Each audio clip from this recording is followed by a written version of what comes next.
Hi, this is your coach, Joe Lucas, and welcome to this Practice Power Academy podcast. This podcast is brought to you by Practice Power Academy, the industry's only 100% free coaching and training website. Access over 300 hours of my content, key tools, business plans, monthly game plans, daily game plans, tools, templates, forms, all the goody stuff, absolutely at no charge. Go to practicepower.net and grab your free membership.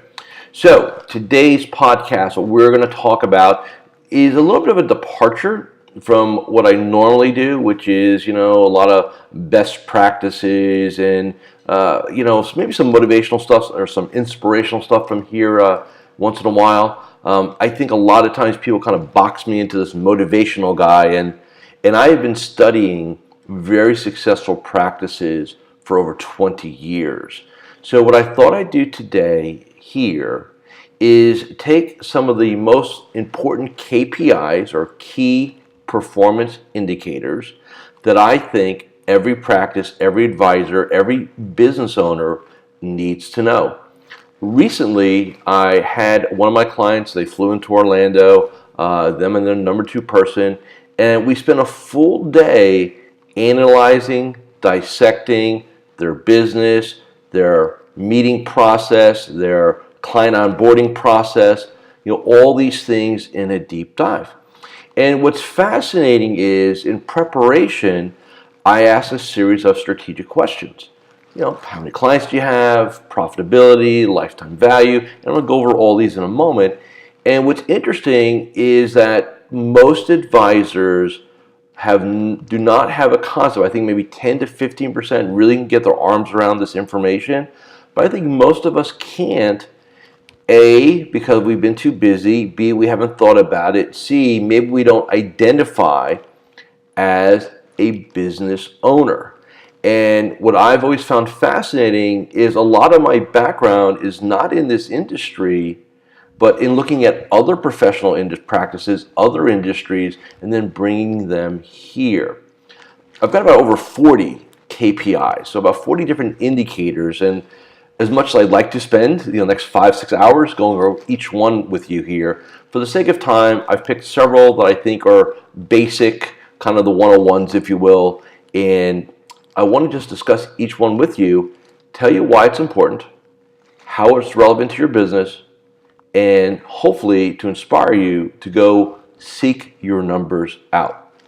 So let's talk about some very basic ones. This sounds, it shocks me when I'm talking to a potential new client. I ask this very simple question. Well, how many clients do you have? And I'll get like, well, we've got, 1,200 accounts, or it's somewhere between X and Y. And then I say, well, look, can you get me that? If I said to you, I'll give you 1 minute. Go on your CRM, right? Redtail, whatever it happens to be. Go tell me how many clients you have. A lot of them still they need time to go figure that out. So number one, how many clients do you have? Number two, how are they segmented? A lot of times in this industry, and this is where I kind of differ from some of the other practice management people, is that I believe segmenting on assets is not the ideal or optimal way to segment a book of business. I think the best way, based on my experiences, is to segment by revenue. Even more ideally, segment by annual recurring revenue. All right, that's what we need. So that's what matters. If you have $10 million of dead assets, that doesn't pay your bills. In fact, I can make the argument today with all the rules and regulations that $10 million non-fee-based account is a liability, not an asset. All right? So, how you segment it, my recommendation is based on annual recurring revenue, and everybody's business is a little bit different, so I'm just going to give you some kind of top-line thinking here. Top 20% of your revenue are your A's, the next 40% are your B's, the last 40% are your C's. So 40, 40, 20 equals 100. Anything under that is like D, right? Transactional, client, customer, not client. That's a very simple way to do global segmentation. Next question. What is the standard of care for each of your segments? So I say A, B, C, D. Some people do gold, silver, platinum, bronze. Some people, because everybody has nothing but A clients, right? A1, A2, triple A, quadruple A, A to the fifth power, whatever. But what are your standards of care for each one? How many touch base calls? How many reviews? What kind of communication do they get? Emails, webcasts, podcasts. Who gets invited to what events? All those things need to be figured out. And again, for time here today, we're not going to go into that, although I probably in a future podcast will talk about service segmentation models, what I find to work really well, very scalable, very simple to do. Next question. What is the average annual recurring revenue for each of your segments? So if you're in an A segment, what's the average annual recurring revenue? B, average annual recurring revenue. C, D, right? What's your math? You need to know your math. It's fascinating to me how most advisors do not know these numbers. And when you sit down and I'm talking about advisors that run it, think about this.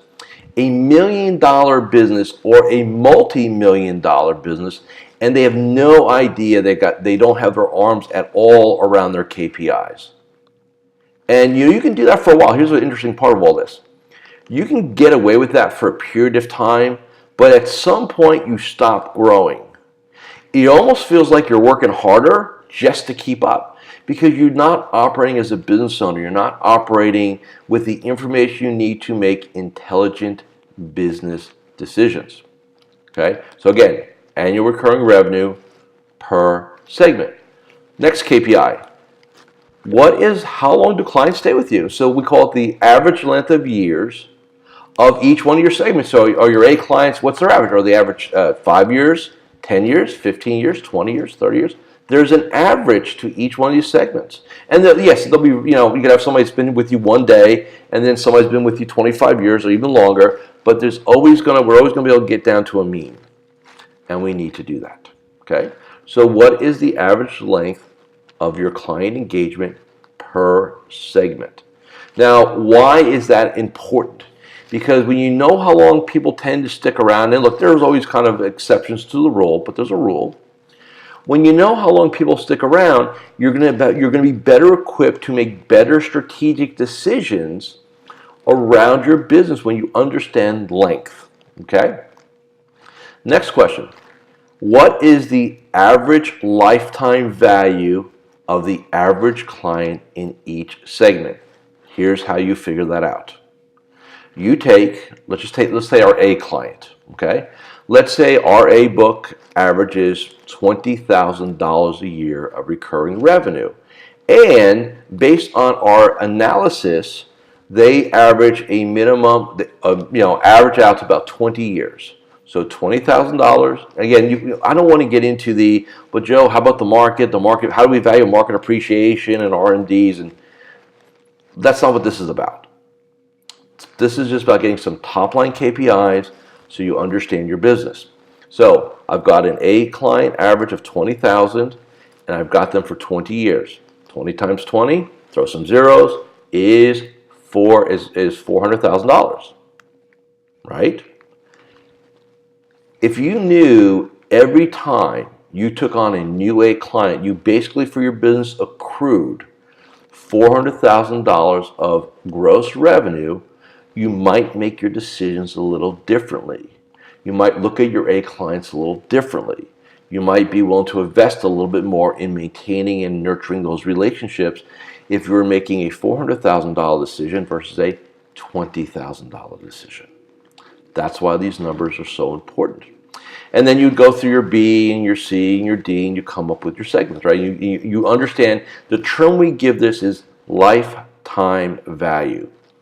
What is a client's lifetime value to your business? Okay? Next, each one of these segments. What's it cost you to carry the client? What's it cost you to serve a client? So if you're doing, touch base calls and reviews and client events and, taking the 911 call and some admin time, stuff like that, what's it cost you to do that? What's it cost?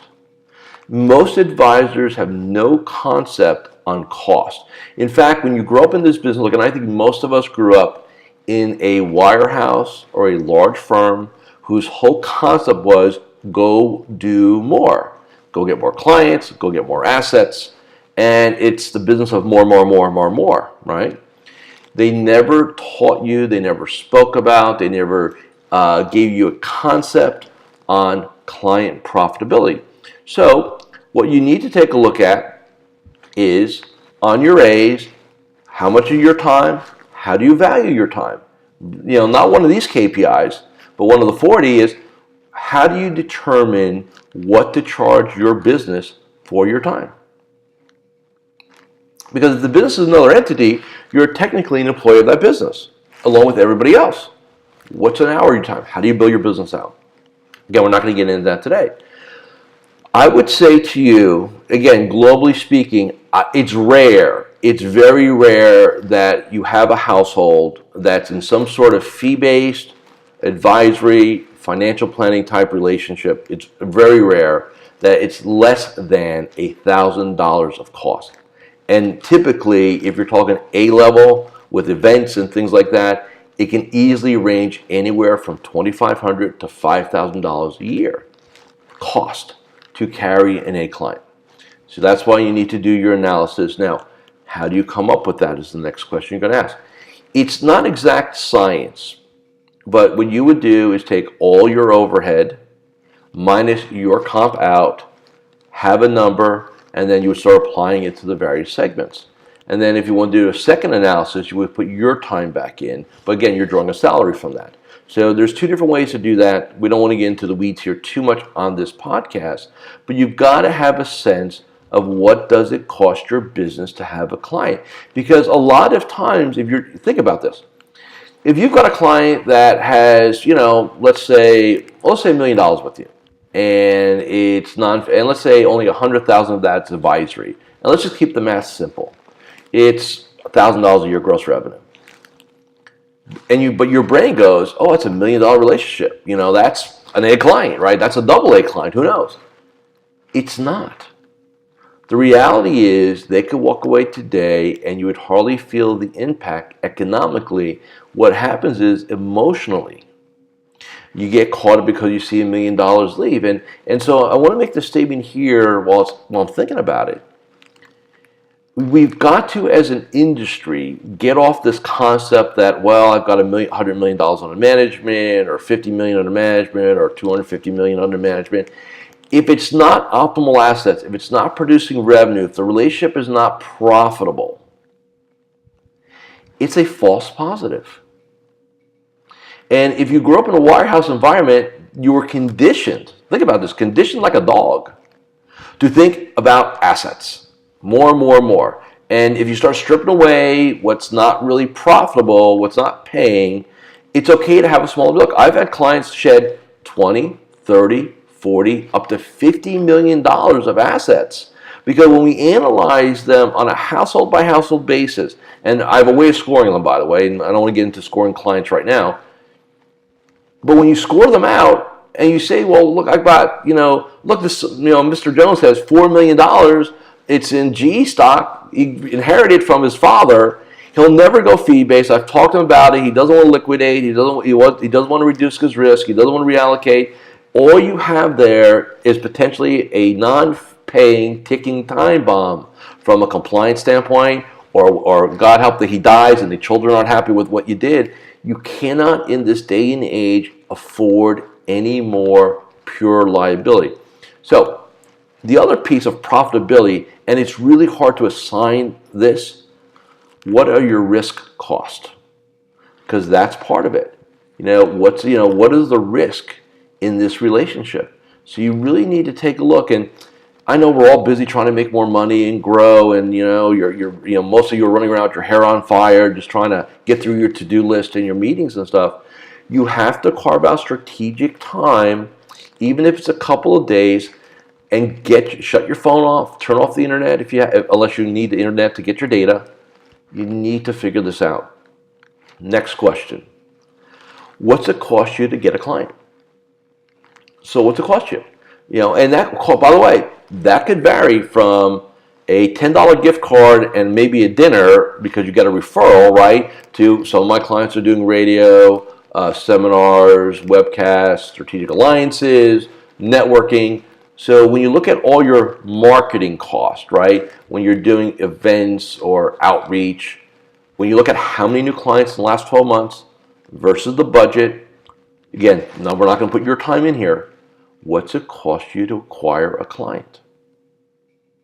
And like I said, there's really no number that's the right number globally, but you need to know what it is for you situationally.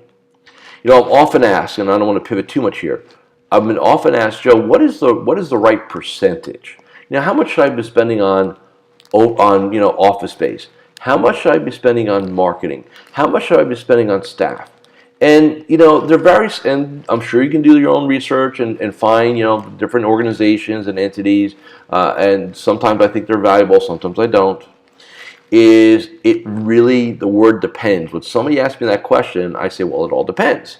There's really no written rule. For example, I have clients that will spend maybe $20,000 to $25,000 this year on marketing and business development because they're referral driven. So their costs are going to be in thank you cards and gift cards and thank you dinners and advocate dinners and client events, bring a guest, and that's it.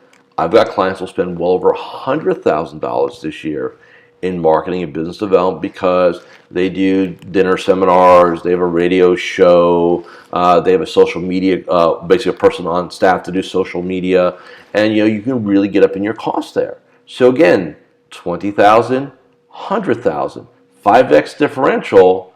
And what's interesting is, you would think that, well, this person that's spending 5x, we get 5 times the amount of new clients. Not really.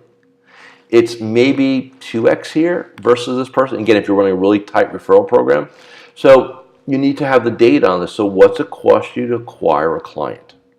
And I'll say this to you right now. By far, being referral and introduction centric is the most cost efficient way to grow your business. And I think you all know that anyway. Next question, which is interesting. So I had a client in Orlando, I think it was last month or late March. I flew to Alaska, met with one of my clients and their team there, kind of did a strategic day, and we talk about okay, what's it cost us to onboard a client? So now we go from okay, they signed the paperwork, right? So now what do we got to do? Financial plan, onboard them, estate planning, tax planning, interact with the CPA, meetings, right?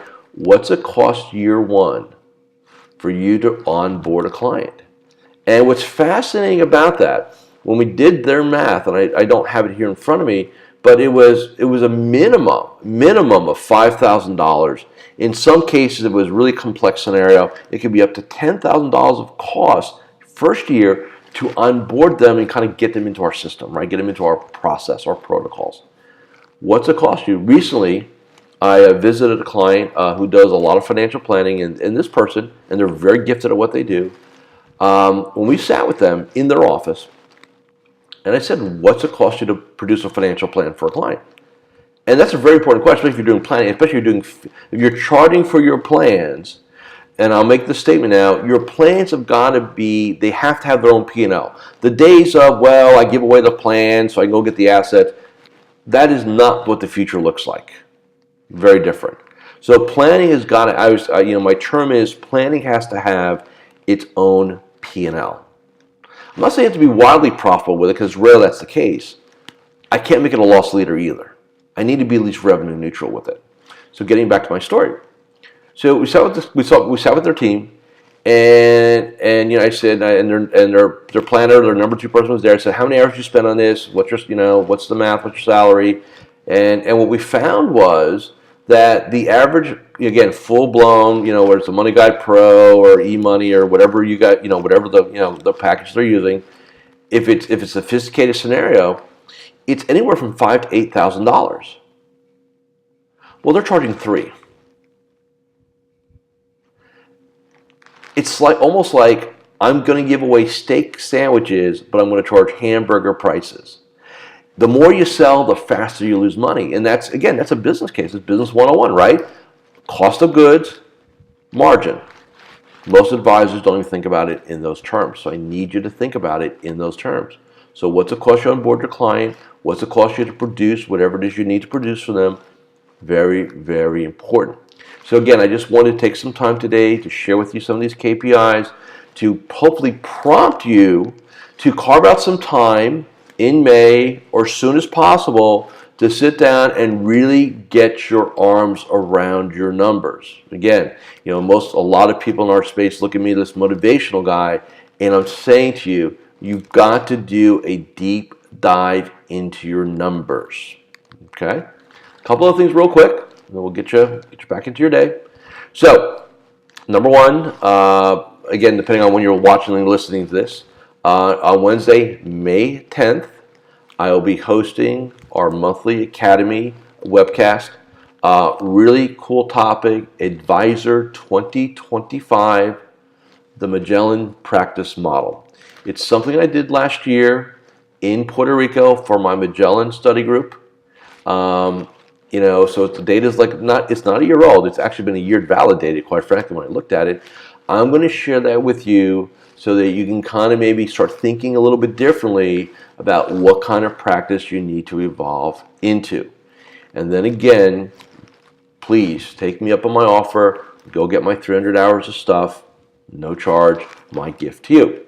Last thought. Please remember, you are an advisor. You are a professional. But the third piece, you are a business owner. Know your numbers. Thanks for listening, or thanks for watching. Have a great day. I'll see you again very soon.